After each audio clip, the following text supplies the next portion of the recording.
Hey, welcome to my channel. My name is Naive. In this episode, I am reviewing the new suspense thriller, The Weekend Away.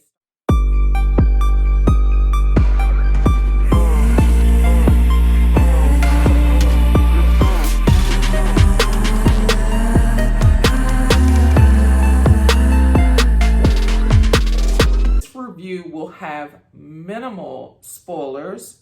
Spoilers without context though.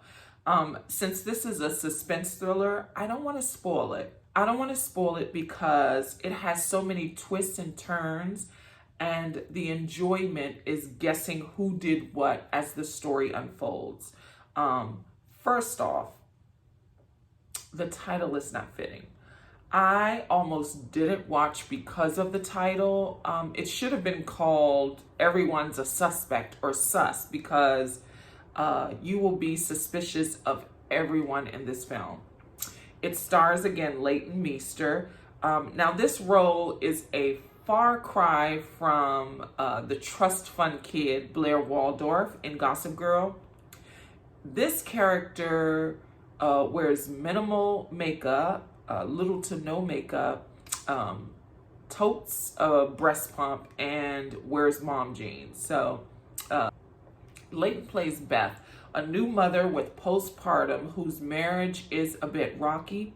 She's been putting off self-care for at least a year or over a year since having the baby, and finally caves to leaving baby and hubby for a weekend away with her best friend from college, Kate, in Croatia. Christina Wolf plays Beth's best friend from college, Kate, who's going through a divorce of her own, but is enjoying the single life on her estranged husband's Amex.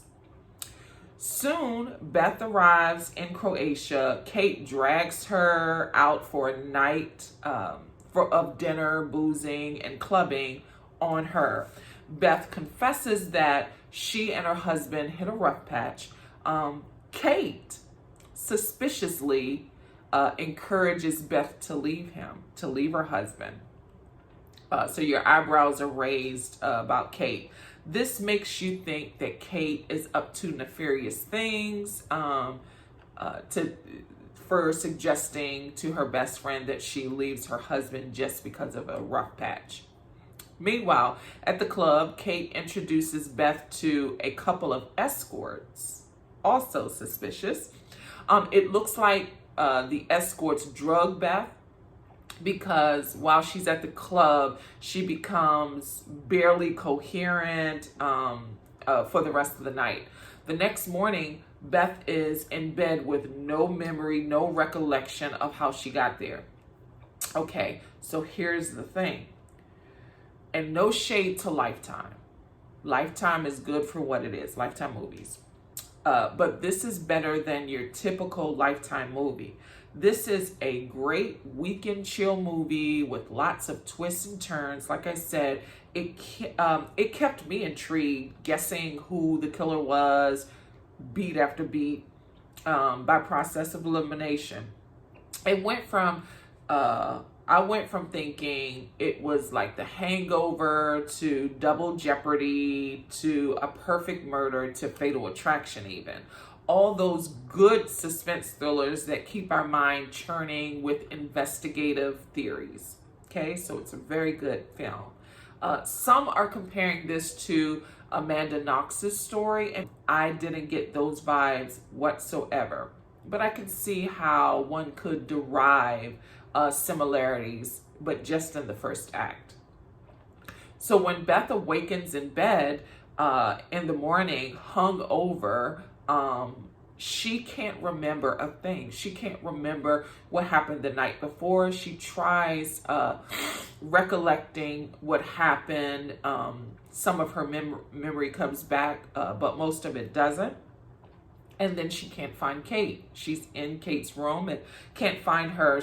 Kate's not answering her phone or texts. She finally goes to speak with the super to see if he remembers seeing anything last night.